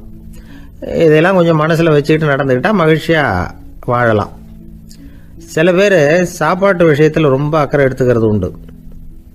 ஒரு குண்டு ஆசாமி சாப்பிட உக்காந்தார். முதல்ல ஒரு மாத்திரை சாப்பிட்டார். எதுக்குன்னு கேட்டோம்.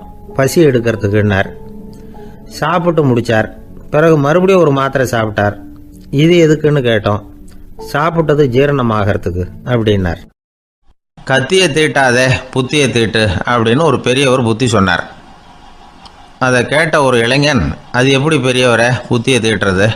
கத்தியை தீட்டுன்னு சொன்னால் ஒரு கருங்கல்லில் கத்தியை தேய்க்கலாம். புத்தியை தீட்டுன்னு சொன்னால் எப்படி தலையை கொண்டுட்டு போய் தரையில் தேய்ச்சிக்கிட்டு இருக்க முடியுமா அப்படின்னா. அந்த பெரியவர் உடனே புரிஞ்சுக்கிட்டார், இந்த இளைஞனுக்கு புத்தி கூர்மை கம்மி அப்படிங்கிறத புரிஞ்சுக்கிட்டார். அது சரி, அறிவுக்கும் புத்திசாலித்தனத்துக்கும் என்ன வித்தியாசம்? இது ஒரு முக்கியமான கேள்வி. அறிவுன்னா என்ன, புத்திசாலித்தனம்னா என்ன? இதே கேள்வியை சாக்ரட்டிஸ் கிட்ட அவருடைய சீடன் ஒருத்தன் கேட்டானான்.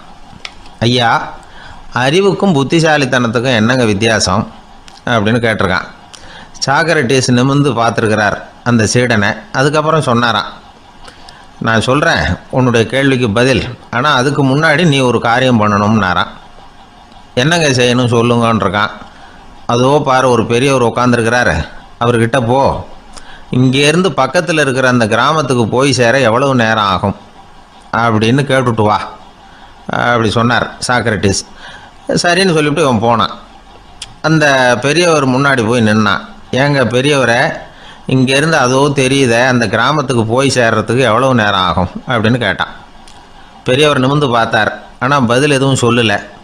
இவன் மறுபடியும் ஒரு தடவை அதே கேள்வியை அவர்கிட்ட கேட்டான். என்னங்க, நான் கேட்குறது உங்கள் காதில் விழுதா? அந்த கிராமத்துக்கு போய் சேர்றதுக்கு எவ்வளோ நேரம் ஆகும் அப்படின்னு சொல்லி மறுபடியும் கேட்டான். அப்பவும் அவர் பதில் சொல்லலை. உடனே அவன் மனசுக்குள்ளே முடிவு பண்ணிக்கிட்டான், சரி பெரியவர் ஒரு மாதிரியாக தெரிகிறார், புத்தி சுவாதீனம் சரியில்லாத ஒரு மாதிரி தெரியுது அப்படின்னு நினச்சிக்கிட்டே வந்த வழியிலே திரும்பி வந்துட்டான். கொஞ்சம் தூரம் நடந்திருப்பான். இப்போ அந்த பெரியவர் மறுபடியும் கூப்பிட்டார், இளைஞனே இப்படி வாடினார். இவனுக்கு ஒன்றும் புரியல. மறுபடியும் திரும்பி நடந்தான். அவர் முன்னாடி போய் நின்னான். பெரியவர் சொன்னார், தம்பி, இங்கேருந்து அந்த கிராமத்துக்கு போய் சேர்றதுக்கு 5 நிமிஷம் ஆகும் அப்படின்னார். இப்போ அந்த இளைஞன் அந்த முதியவரை ஒரு மாதிரியாக பார்க்க ஆரம்பித்தான். அதுக்கப்புறம் கொஞ்சம் யோசித்தான். பிறகு அவர்கிட்டே கேட்டுட்டான், ஏங்க பெரியவரை, இதே பதிலை அப்போவே என்கிட்ட சொல்லியிருக்கலாமே, என்னை திரும்பி போன்னு சொல்லிவிட்டு பாதி தூரம் போனதுக்கப்புறம் மறுபடியும் கூப்பிட்டு அதுக்கப்புறம் இப்படி சொல்கிறீங்களே இது நியாயமா அப்படின்னா பெரியவர் சிரித்தார்.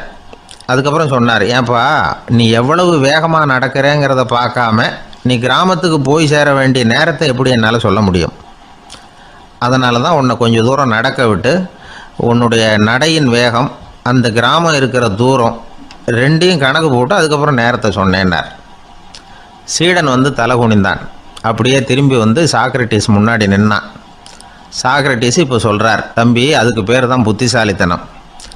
இந்த அறிவு கூர்மை வந்து எல்லா இளைஞர்களுக்கும் வரணும் அப்படிங்கிறதுக்காகத்தான் கத்தியை தீட்டாதே புத்தியை தீட்டு அப்படின்னு பெரியவங்கள்லாம் சொல்லிகிட்டு இருக்கிறாங்க. புத்தியை தீட்டுறவங்கெல்லாம் வாழ்க்கையில் அறிவாளியாகிறாங்க, தீட்டாதவங்க கோமாளியாகிறாங்க. இதுதான் இன்றைக்கி நடக்கிறது. அதனால் அறிவு கூர்மைங்கிறது வேற.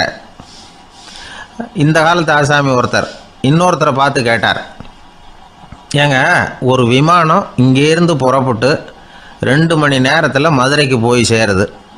நல்லா கவனிங்க, ஒரு விமானம் இங்கேருந்து புறப்பட்டு 2 மணி நேரத்தில் மதுரைக்கு போய் சேருது அப்படின்னா என்னோடய வயசு என்னன்னு கேட்டார். இவர் கேட்குறதுல ஏதாவது அர்த்தம் இருக்கா? அதாவது இங்கேருந்து புறப்பட்டு 2 மணி நேரம் ஆகுது மதுரைக்கு போகிறதுக்கு, அப்படின்னா என் வயசு என்னன்னு கேட்குறாரே. இதை கேட்ட உடனே அவர் பதில் சொன்னார், அப்படின்னா உங்களோட வயசு 20 அப்படின்னார். எப்படிங்க அவ்வளவு கரெக்டாக சொன்னீங்க அப்படின்னு கேட்டார். வேறு ஒன்றும் இல்லை, எங்கள் பக்கத்து வீட்டில் ஒரு முழு பைத்தியம் இருக்குது, அதோட வயசு 40, அப்படின்னா உன் வயசு 20 தான் இருக்கணும் அப்படின்னார். அரை பைத்தியம்னு முடிவு பண்ணிக்கிட்டார். அதனால் வாழ்க்கையில் அறிவு கூர்மைங்கிறது ரொம்ப அவசியம். அந்த புத்திசாலித்தனம் இருக்கிறவங்க வாழ்க்கையில் வெற்றி பெறுவது நிச்சயம். ஒரு ஊரில் ஒரு பெரியவர் இருந்தார். ஒரு நாள் அவரை தேடி ஒருத்தர் வந்தார். ஐயா, நான் கடவுளை பரிபூர்ணமாக நம்புகிறேன் அப்படின்னார். சரி, அந்த நம்பிக்கை உனக்கு எப்படி வந்ததுன்னு கேட்டார் இவர். அவர் சொல்ல ஆரம்பித்தார், ஐயா எனக்கு கல்யாணம் ஆகி 10 வருஷம் ஆச்சு, ஆனாலும் குழந்தை பாக்கியம் இல்லை. அதுக்கு என்ன காரணமாக இருக்கும்னு நான் யோசனை பண்ணிகிட்டு இருந்தப்போ நண்பர் ஒருத்தர் ஒரு ஆலோசனை சொன்னார். உனக்கு மதப்பற்று இல்லை, எந்த கடவுளையுமே நம்ப மாட்டேங்கிற, அதுதான் காரணம். கடவுளை நம்பு, உனக்கு குழந்தை பாக்கியம் கிடைக்கும் அப்படின்னார். அவர் அப்படி சொன்னாரே தவிர எனக்கு சந்தேகம்தான். இருந்தாலும் அவர் சொன்னபடியும் நடந்து தான் பார்ப்போமே அப்படின்னு முடிவு பண்ணேன். கடவுளை நம்ப ஆரம்பித்தேன். அந்த வருஷமே அழகான ஆண் குழந்தை பிறந்தது. எல்லாம் இறைவன் அருள் அப்படின்னார். இவர் இப்படி சொன்னதை கேட்டதும் அந்த பெரியவர் சொன்னார், நீ சொல்கிறதெல்லாம் சரிதான், இருந்தாலும் இந்த காலத்தில் எந்த ஒரு காரியமாக இருந்தாலும் அதை சோதனை செஞ்சு பார்த்துட்டு தான் ஒரு முடிவுக்கு வந்து சேர முடியும். அறிவுபூர்வமான முடிவு அதுவாக தான் இருக்கும். அறிவியல் சோதனைகள் அப்படித்தான். ஒரு குறிப்பிட்ட விஷயத்தை பற்றி எத்தனை தடவை சோதனை பண்ணாலும் ஒரே முடிவு தான் கிடைக்கணும். அதுதான் சரியாக இருக்கும். அதனால் இப்போ மறுபடியும் ஒரு சோதனைன்னார். என்ன செய்யணும் அப்படின்னு கேட்டார் இவர். கடவுள்கிட்ட ஒரு பெண் குழந்தை வேணும்னு கேளு. முதல்ல ஆண் குழந்தையை கொடுத்தது மாதிரியே இப்போ ஒரு பெண் குழந்தையையும் கொடுக்குறாரா பார்க்கலாம் அப்படின்னார். சரின்னு சொல்லி இவர் அதே மாதிரி முயற்சி பண்ணினார். அதுக்கப்புறம் அவர் இந்த பெரியவர்கிட்ட வரவே இல்லை. கொஞ்ச காலம் கழித்து இவரே அவரை தேடிக்கிட்டு போய் கதவை தட்டினார். அவர் கதவை திறந்தார். என்ன ஆச்சு, கடவுள் கண் திறந்தாரா அப்படின்னு கேட்டார். அவர், அந்த சமாச்சாரம்லாம் நமக்கு வேணாம் சார். முதல் தடவை அது ஏதோ தற்செயலாக ஏற்பட்ட ஒரு சாதகம். இப்போ நீங்கள் 2வது தடவை சொன்ன பிறகு தினமும் கடவுளை வேண்டிக்கிட்டு தான் இருக்கிறேன், ஒன்றும் நடக்கலை அப்படின்னார் ரொம்ப விரக்தியா. ஒரே ஒரு தோல்வியில் உங்கள் நம்பிக்கையெல்லாம் பறந்து போயிடுது பார்த்தீங்களா அப்படின்னார் அந்த பெரியவர். எல்லாம் நல்ல விதமாக நடக்கிற வரைக்கும் நம்பிக்கை, எதிர்பார்த்தது தோல்வியில் முடிஞ்சுட்டுதுன்னா அவநம்பிக்கை. மற்றவர்கள் பேரில் வைக்கிற நம்பிக்கை எந்த நேரத்திலையும் விவகாரமாகி விடக்கூடிய சாத்தியம் உண்டு. நாம் நம்பிக்கை வைக்க வேண்டியது நம்ம கிட்ட தான், நமக்குள்ளே இருக்கிறார் கடவுள். எனவே நம்ம பேரில் நாம் வைக்கிற நம்பிக்கை தான் உண்மையான கடவுள் பக்தி. நிபந்தனையற்ற நம்பிக்கையாக அது இருக்கணும். எல்லாம் நல்லபடியாக நடந்துக்கிட்டு இருந்தால் எந்த முட்டாளுக்கும் நம்பிக்கை வரத்தான் செய்யும் அப்படிங்கிறது ஒரு பெரிய ஒரு கருத்து. தியானத்தின் மூலமாக தான் உனக்குள்ள ஆழமாக தோண்டுனா உன்னுடைய அடி ஆழத்தில் நம்பிக்கை வந்து அப்படி ஊற்றெடுக்கும், அதை பார்க்க முடியும் அப்படிங்கிறது பெரியவர்கள் சிந்தனை. ஒரு குழந்தை அப்பாவை பார்த்து என்னப்பா பண்ணுறேன்னு கேட்டுதான். பிரார்த்தனை பண்ணிட்டு இருக்கிறேன்னாராம் அப்பா. பிரார்த்தனை பண்ணுனா என்ன கிடைக்கும் அப்படின்னு கேட்டுதான் குழந்தை. எல்லாம் கிடைக்கும் அப்படின்னாராம் அப்பா. நீ வச்சிருக்கிறிய பேனா அது கூட கிடைக்குமான்னு கேட்டுதான் குழந்தை. கிடைக்குமேன்னு இருக்கார். அப்படின்னா அந்த பேனாவை என்கிட்ட கொடுத்துரு, நீ பிரார்த்தனை பண்ணி வேற பேனா வாங்கிக்கோ அப்படின்னு தான் அந்த குழந்தை. ஒரே ஒரு ஊரில் ஒரு அம்மா இருந்தாங்க. அந்த அம்மாவுக்கு ஒரே ஒரு பிள்ளையாண்டான். அவனுக்கு ரொம்ப அக்கறையோடு கல்யாணம் பண்ணி வச்சாங்க. கல்யாணம் முடிஞ்சதும் மருமக பொண்ணு வீட்டுக்கு வந்து சேர்ந்தது. அப்பாடா, என் கடமை முடிஞ்சது, இனிமே அக்கடான்னு எங்கேயாவது ஒரு மூலையில் படுத்து கிடக்கலாம் அப்படின்னு நினச்சாங்க அந்த அம்மா. ஆனால் நினைக்கிறபடி எங்கே நடக்குது? அதுக்கப்புறம் தான் பிரச்சனையே ஆரம்பமாச்சு. மருமகள் குணம் சரியில்லை, ஒரு மாதிரி. அந்த பொண்ணு வீட்டுக்கு வந்ததுமே முதல் வேலையாக மாமியாரை பார்த்து, அதுதான் நான் வந்துட்டேன்ல, இனிமேல் உங்களுக்கு என்ன வேலைங்க, புறப்பட வேண்டியது தானே, காசி ராமேஸ்வரம்னு எங்கேயாவது போங்கோ அப்படின்ட்டு தான். மாமியாரை பார்த்தாங்க, கொஞ்சம் யோசனை பண்ணாங்க. இந்த பாருமா, நீ இப்படி சொல்கிறதுக்கு முன்னாடியே வீட்டை விட்டு புறப்படணுங்கிற முடிவுக்கு நான் வந்துட்டேன். வீட்டை மட்டும் இல்லை, இந்த உலகத்தை விட்டே கூட போகிறதுக்கு தயாராக இருக்கிறேன். ஆனால் ஒரே ஒரு விஷயத்துக்காக என் உயிரை கையில் பிடிச்சிக்கிட்டு இருக்கிறேன் அப்படின்னாங்களாம். என்ன விஷயம்னு கேட்டது இந்த மருமக பொண்ணு. வேற ஒன்றும் இல்லை, என் பிள்ளைக்கு கல்யாணம் பண்ணி வச்சுட்டேன். ஒரு பேர புள்ள பிறந்து அதை என் கண்ணால் பார்த்துட்டேன்னா நான் எங்கே வேணும்னாலும் போகிறதுக்கு தயாராக இருக்கிறேன் அப்படின்னாங்களாம் அந்த மாமியார். மாமியார் இப்படி சொல்கிறதுலேயும் நியாயம் இருக்கிறதாக பட்டுது அந்த பொண்ணுக்கு. சரி, அப்படியே இருந்து பார்த்துட்டு போகலாம் அப்படின்னு அனுமதி கொடுத்தது. கொஞ்ச காலத்தில் ஒரு பேரன் பிறந்தான். அந்த அம்மாவும் பேரனை கண்ணால் பார்த்துட்டாங்க. சரி, பேரனை பார்த்தாச்சுல்ல, இனிமேல் புறப்பட வேண்டியது தானே அப்படின்னது மருமக பொண்ணு. மாமியார் பார்த்தாங்க, நீ சொல்கிறது சரிதாம்மா, அதில் ஒன்றும் தப்பு இல்லை. என்னோட பேரன் உங்களை அம்மா அப்பான்னு கூப்பிடுறதை என் காது குளிர கேட்டுட்டு போயிடுறேனே அப்படின்னாங்களாம். சரி, அந்த ஆசையை நிறைவேறட்டும் அப்படின்னு காத்துக்கிட்டு இருந்தாங்க. பேரன் வளர்ந்தான், நடந்தான், பள்ளிக்கூடம் போனால், பெரியவனானான். மருமக பொண்ணு மறுபடியும் மாமியாரை விரட்ட ஆரம்பிச்சுட்டுது, இன்னும் புறப்படலையான்னு. இதை பாருமா, இது வரைக்கும் இருந்துட்டேன். பேரனோட கல்யாணத்தையும் கண்ணால் பார்த்தா தான் இந்த கட்டை வேகும் போல் இருக்குது அப்படின்னு சொல்லி ஒரு மாதிரியாக பேச ஆரம்பித்தாங்க. இதுவும் நியாயமான ஆசையாக தான் படுது அப்படின்னு அது யோசிச்சிருக்கு அந்த பொண்ணு. சரின்னு அதுக்கும் ஒத்துக்கிட்டது. உடனே பேரனுடைய கல்யாணமும் முடிஞ்சது ஒரு வழியாக. இனிமேல் ஒரு நொடி கூட இங்கே இருக்கக்கூடாது, புறப்படுங்க அப்படின்னு மாமியாரை விரட்டிச்சான் அந்த பொண்ணு. இப்போ அந்த மாமியார் தன்னோட மருமகளை பார்த்து சொல்கிறாங்க, இதோ கிளம்பிட்டேம்மா, என் மூட்டை முடிச்செல்லாம் கட்டிக்கிட்டேன், புறப்பட்டுவிட்டேன். அப்படியே நீயும் உன் துணிமணிகளை மூட்டை கட்டிக்கிட்டு கிளம்பிடும், என்னோட சேர்ந்து 2 பேருமா சேர்ந்து போயிடலாம் அப்படின்னாங்களாம். அந்த பொண்ணு முழிக்குது. முழிக்காதே, உனக்கும் ஒரு மருமக வந்துட்டா, இனிமேல் நீயும் ஒரு மாமியார் தானே, உனக்கும் இனிமேல் இங்கே வேலை இல்லை, புறப்படு அப்படின்னாங்களாம். அப்போ தான் அந்த பொண்ணு சிந்திக்க ஆரம்பிச்சுதான், தன்னோட தவறு புரிஞ்சுதான். இந்த தகவலை கேட்டுக்கிட்டு இருக்கிற மருமகள்லாம் இதை பற்றி கொஞ்சம் யோசித்து பார்க்கணுங்கிறதுக்காகத்தான் இதை சொல்கிறோம் மாமியார்கள் சார்பாக. கொஞ்ச நாளைக்கு முன்னாடி ஒரு பொண்ணை பார்த்து பேசுகிற சந்தர்ப்பம் கிடைச்சிது ஒரு கல்யாண வீட்டில். அந்த பொண்ணு சொல்லிச்சு, சார், எனக்கு கல்யாணம் ஆகி 15 வருஷம் ஆகுது, நான் மாமியார்கிட்ட சண்டை போட்டதே இல்லை அப்படின்னு ரொம்ப அடக்கமாக சொல்லிச்சு. அது எப்படிம்மா சாத்தியமாச்சுன்னு கேட்டோம்.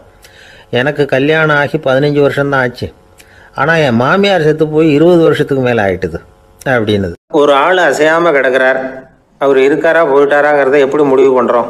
அவர் மூக்குக்கு முன்னாடி புறங்கையை வச்சு பார்க்குறோம், மூச்சு வருதா இல்லையா அப்படிங்கிறத கண்டுபிடிக்கிறதுக்காக. மூச்சுங்கிறது அவ்வளவு முக்கியமான ஒரு விஷயம். சுவாசம் இல்லைன்னா எதுவுமே இல்லை. நம்ம பூமி இருக்க, அது கூட சுவாசிக்குதுங்கிறத சோவியத் விஞ்ஞானிகள் கண்டுபிடிச்சிருக்கிறாங்க. பூமிக்கு மேலே இருக்கிற மண் அடுக்கில் காற்றில் உள்ள ஆக்சிஜன் ஆக்சிகரணம் அடையுது அப்படின்னு தான் இது வரைக்கும் எல்லாரும் நம்பிக்கிட்டு இருந்தாங்க. ஆனால் இப்போ என்ன கண்டுபிடிச்சிருக்கிறாங்கன்னா, அந்த ஆக்சிஜன் பூமிக்குள்ளே 1 கிலோமீட்டர் ஆழம் வரைக்கும் ஊடுருவி போகுதான். பூமிக்குள்ளே 2 பக்கமும் பல கிலோமீட்டர் வரைக்கும் பரவுதான். பூமிக்குள்ளே இருக்கிற நீர்நிலை அடுக்குகள் தான் நுரையீரல் செய்கிற வேலையை செய்யுதான். நம்ம உடம்புல நுரையீரல் இல்லைன்னா ஒன்றும் நடக்காது. ஒரு மரத்தை தலைகீழாக தொங்க போட்டால் எப்படி இருக்கும் அப்படி யோசிச்சு பாருங்கள். அப்படி தான் இதுவும், நுரையீரலும் அப்படி தான் இருக்கும். வலது பக்கம் ஒன்று, இடது பக்கம் ஒன்று. வலது பக்கம் நுரையீரல் கொஞ்சம் பெருசாக இருக்கும், நுட்பமான நரம்பு குழாய்கள் அதில் இருக்கும்.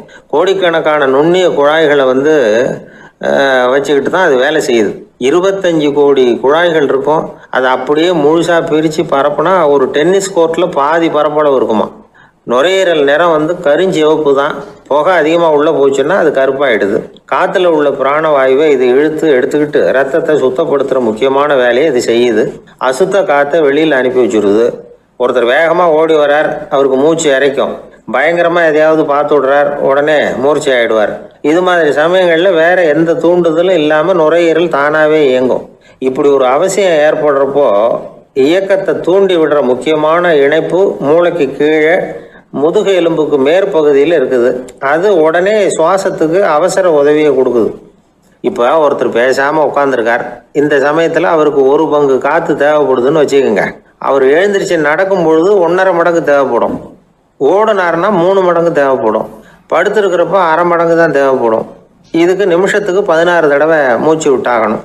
இப்படி சாதாரணமாக உள்ளே இழுக்கிற காற்று கொஞ்சம்தான் இருந்தாலும் இது மாதிரி 8 மடங்கு காற்றை உள்ளே இழுத்து வச்சுக்கிற சாமர்த்தியம் நுரையீரலுக்கு இருக்குதான்.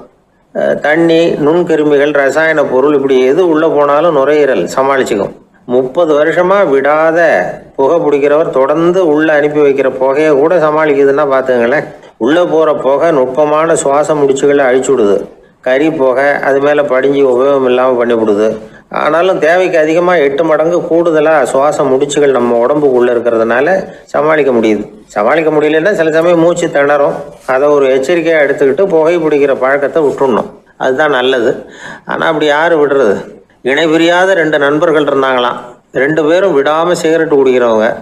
அதில் ஒருத்தன் செத்து போட்டான். இன்னொருத்தன் அதுக்கப்புறம் 2 சிகரெட்டாக குடிக்க ஆரம்பித்தானான். ஏன் இப்படி பண்ணுறேன்னு கேட்டிருக்காங்க. நான் 1 சிகரெட்டு தான் குடிக்கிறேன். செத்து போன என்னுடைய ஃப்ரெண்டு இருக்கானே, செத்து போனவன், அவனுக்காக இன்னொரு சிகரெட்டு குடிக்கிறேன் அப்படின்னு நானா. இது ரொம்ப ஆபத்து, விட்டுடு அப்படின்னு சொல்லியிருக்காங்க. சரின்னு ஒத்துக்கிட்டான். ஆனால் அதுக்கப்புறமும் 1 சிகரெட் வீதமாக குடிச்சிக்கிட்டே இருந்தான். சிகரெட்டு பழக்கத்தை நீ இன்னும் விடலையான்னு கேட்டாங்களாம்.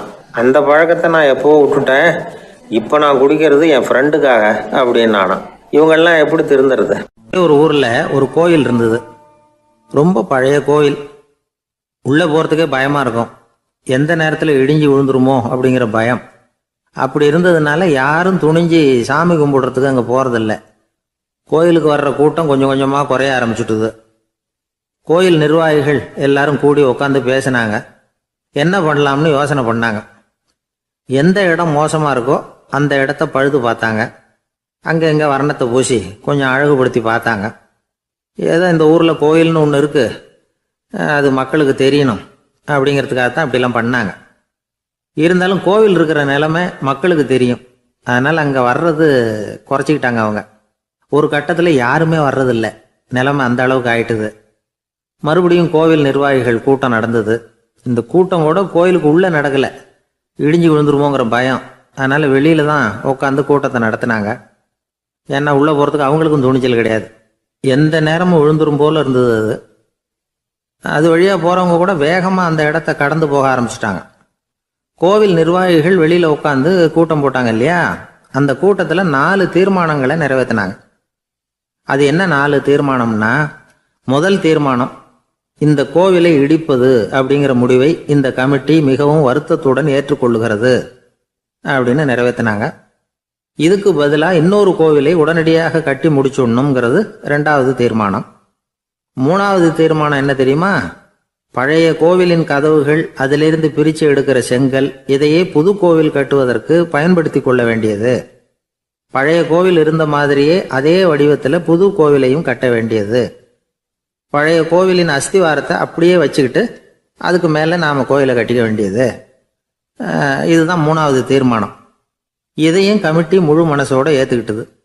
இது வரைக்கும் சரி. இப்போ அந்த கமிட்டி 4வதாக ஒரு முக்கியமான தீர்மானத்தை கொண்டுகிட்டு வந்து அதையும் ஏகமனதாக நிறைவேற்றி விட்டது. அது என்ன தீர்மானம்னா, புதிய கோவில் கட்டி முடிக்கிற வரைக்கும் பழைய கோவிலை இடிக்கிறதில்லை அப்படிங்கிற தீர்மானம். எப்படி இருக்குது பாருங்க இது. பழசை இடிக்காத வரையில் அதே இடத்துல புதுசாக எப்படி கட்ட முடியும்? பல விஷயங்களில் நாம் நடந்துக்கிற முறையும் இப்படி தான் இருக்குதான். வாழ்க்கையில் முன்னேறணும்னு ஆசைப்படுவோம். அதே நேரத்தில் அந்த முன்னேற்றத்துக்கு எது தடையாக இருக்கோ அதை விட்டு விடுறதுக்கும் மனசு வராது. வெளிநாட்டில் ஒரு பெரிய விருந்து நடந்துக்கிட்டு இருந்துதான். எல்லாரும் மது கோப்பையும் கையுமா அலைஞ்சிக்கிட்டு இருக்கிறாங்க. ஒருத்தர் மட்டும் கையில் எதுவும் இல்லாமல் ரொம்ப நல்ல பிள்ளையா சாதுவா ஒரு ஓரமாக தனியாக உட்காந்துருக்கிறார். அவர்கிட்ட நெருங்கி வாங்க மது சாப்பிடலாம் அப்படின்னு கூப்பிட்டாங்களாம். என்னை வற்புறுத்தாதீங்க, நான் என் மனசுக்குள்ள உறுதியாக தீர்மானம் பண்ணிவிட்டேன் அப்படின்னாராம். என்ன தீர்மானம் பண்ணியிருக்கீங்க அப்படின்னு கேட்டிருக்காங்க. ஏற்கனவே முழு போதையில் இருக்கும் பொழுது மறுபடியும் மது கோப்பையை தொடரதில்லை அப்படின்னு தீர்மானம் பண்ணியிருக்கேன் அப்படின்னாராம். அம்மாக்காரங்களுக்கு அடிக்கடி ஏற்படுற கவலை ஒன்று உண்டு. அதாவது குழந்தை சரியாக சாப்பிட மாட்டேங்குதே அப்படிங்கிற கவலை. இவங்கெல்லாம் ஒரு விஷயத்த நல்லா புரிஞ்சுக்கணும். குழந்தைகள்ங்கிறவங்க பெரியவங்க மாதிரி இல்லை. அவங்க கடிகாரத்தில் மணியை பார்த்துட்டு சாப்பிட்றதுக்கு உட்கார்ற ரகம் கிடையாது. பசிச்சா சாப்பிடுவாங்க, இல்லைன்னா விளையாடுவாங்க அல்லது தூங்குவாங்க. அது புரியாம அவங்கள கட்டாயப்படுத்தி அல்லது மிரட்டி சாப்பிட வைக்கிறது ரொம்ப தப்பு. ஒரு 8 மாச குழந்தைக்கு 3 மணி நேரத்துக்கு ஒரு தடவை பசிக்கும். அந்த நேரம் பார்த்து சாப்பாடு கொடுத்தா அடம் பண்ணாமல் அது பாட்டுக்கு சாப்பிட்றோம். அதே குழந்தைக்கு 1 வயசு ஆகிறப்போ 4 மணி நேரத்துக்கு ஒரு தடவை பசிக்கும். இந்த வயசுல இயற்கையாகவே பசி குறைஞ்சிருக்கும். அது புரியாம என் குழந்தை முன்னாடி மாதிரி இப்போ சரியாக சாப்பிட மாட்டேங்கிறான் அப்படின்னு சில பேர் டாக்டர்கிட்ட போய் சொல்லிக்கிட்டு இருப்பாங்க. இன்னொரு விஷயம், ஒரு குழந்தைக்கு வயசு அதிகமாகிற வேகத்துக்கு உடம்பு எடையும் அதிகமாகிக்கிட்டே போகாது. உடம்பு எடை அதிகமாகிற வேகம் குறைஞ்சிக்கிட்டே வரும். 6 மாச குழந்தைக்கு ஒரு வாரத்தில் 150 கிராம் எடை கூடும். ஒரு வயசுல வாரத்துக்கு 71 கிராம் எடை கூடும். இது புரியாம அதிகமாக சாப்பாட்டை கொடுத்து குழந்தைய கஷ்டப்படுத்தக்கூடாது. ஏன்னா அளவுக்கு மீறின உணவு அஜீரணத்தை உண்டு பண்ணிவிடும். குழந்தைக்கு ஒரு தட்டில் கொஞ்சமாக ஆகாரத்தை வச்சு கொண்டுகிட்டு போய் கொடுக்கணும். மலை மாதிரி குவிச்சு வச்சா அதை பார்த்ததுமே பசி அடங்கி போயிடும். அடித்து மிரட்டி பயமுறுத்தி குழந்தைய சாப்பிட வைக்கிற பழக்கம் இருக்கு பாருங்க, அதுக்கு ஃபுட் ஃபோர்ஸிங் அப்படின்னு பேர். இப்படி பண்ணினா குழந்தைக்கு சாப்பாட்டில் விருப்பம் குறைஞ்சிரும், அதை கண்டாவே வெறுக்க ஆரம்பிச்சிடும். அது மாதிரி உளம் சார்ந்த பசி குறைவு, சைக்கோஜெனிக் அனோரெக்சியா, அது ஏற்படுமா. சாப்பாடுங்கிறதே ஒரு தண்டனை மாதிரி தோணும். குழந்தைகளுக்கு பிடிச்ச மாதிரியான ஆகாரத்தை கொடுக்கணும். சத்து அதிகம் இருக்குங்கிறதுக்காக அதுக்கு பிடிக்காத ஆகாரத்தை கொடுத்து கட்டாயப்படுத்தக்கூடாது. குழந்தைகளுக்கு 2 வயசு ஆகிறப்போ இயற்கையாகவே எதிர்மறை குணம் உண்டாகும். அதாவது அந்த எதிர்மறையாக பேசுறது. இது மாதிரி சமயங்களில் நாம் என்ன சொல்கிறோமோ அதுக்கு நேர்மாறாக நடந்துக்கும். ஏட்டிக்கு போட்டி. சாப்பிட சொன்னால் விளையாட போவோம், விளையாட சொன்னால் சாப்பாடு கேட்கும். இதை புரிஞ்சுக்கிட்டு நடந்துக்கணும். குழந்தை சொன்ன பேச்சை கேட்கலேன்னு கோவப்படக்கூடாது. குழந்தை வளர வளர பிடிவாத குணம் வர்றது சகஜம். கேட்டதை வாங்கி கொடுத்தாதான் சாப்பிடுவேன் அப்படின்னு பிடிவாதம் பண்ணும். வாங்கி கொடுத்து விடுறது தான் உத்தமம். நீங்களும் அதுகிட்ட பிடிவாதம் பண்ணிட்டு இருக்கக்கூடாது. ஏன்னா கேட்டது கிடைக்கலையேங்கிற ஏமாற்றம் கூட குழந்தையோட பசியை குறைச்சிரும். கேட்டது கிடைச்சிட்டா பசி அதிகமாகும். கொடுத்ததை மலமலன்னு சாப்பிட்றோம். குழந்தைகளுக்கு கண்ட கண்ட நேரத்தில் சாப்பிட்றதுக்கு எதையாவது வாங்கி கொடுத்துக்கிட்டு இருந்தா சாப்பாட்டு நேரத்தில் சாப்பிடாம அடம் பண்ண ஆரம்பிச்சிடும். பள்ளிக்கூடம் போகிற பிள்ளைங்க காலை உணவை சரியாக சாப்பிட மாட்டாங்க. அச்சம், அவசரம், பரபரப்பு இதெல்லாம் தான் காரணம். பள்ளிக்கு புறப்படுறதுக்கு ஒரு 3/4 மணி நேரத்துக்கு முன்னாடியே சாப்பாடு போட்டுருங்க, அது சரியாக போடும்.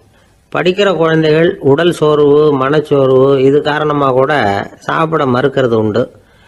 இப்போ உதாரணமாக சாயந்தரம் விளையாடி விட்டு வீட்டுக்கு வந்ததும் சாப்பிட சொன்னால் வேணாம்பாங்க. இது உடல் சோர்வு. ரொம்ப நேரம் வீட்டு பாடங்களை செஞ்சு முடித்த கையோடு சாப்பிட சொன்னாலும் அவங்களால சரியாக சாப்பிட முடியாது. இது உளச்சோர்வு, அதாவது மனச்சோர்வு. இதை தவிர குழந்தைகளுக்கு உடல் நலக்குறைவு ஏற்பட்டால் கூட சாப்பிட மறுக்கிறது உண்டு. சில மருந்து மாத்திரைகள் கூட பசியை குறைச்சிரும். அதனால் சரியாக தெரிஞ்சுக்கிட்டு குழந்தைகளை சாப்பிட வைக்கணும். அது புரியாமல் கையில் சாப்பாட்டு தட்டை வச்சுக்கிட்டு குழந்தைகளை விரட்டிக்கிட்டு அலையக்கூடாது. ஒரு சின்ன பையன் சொன்னான், எங்கள் அம்மா சாப்பாடு போடுறது தெரிஞ்சா நான்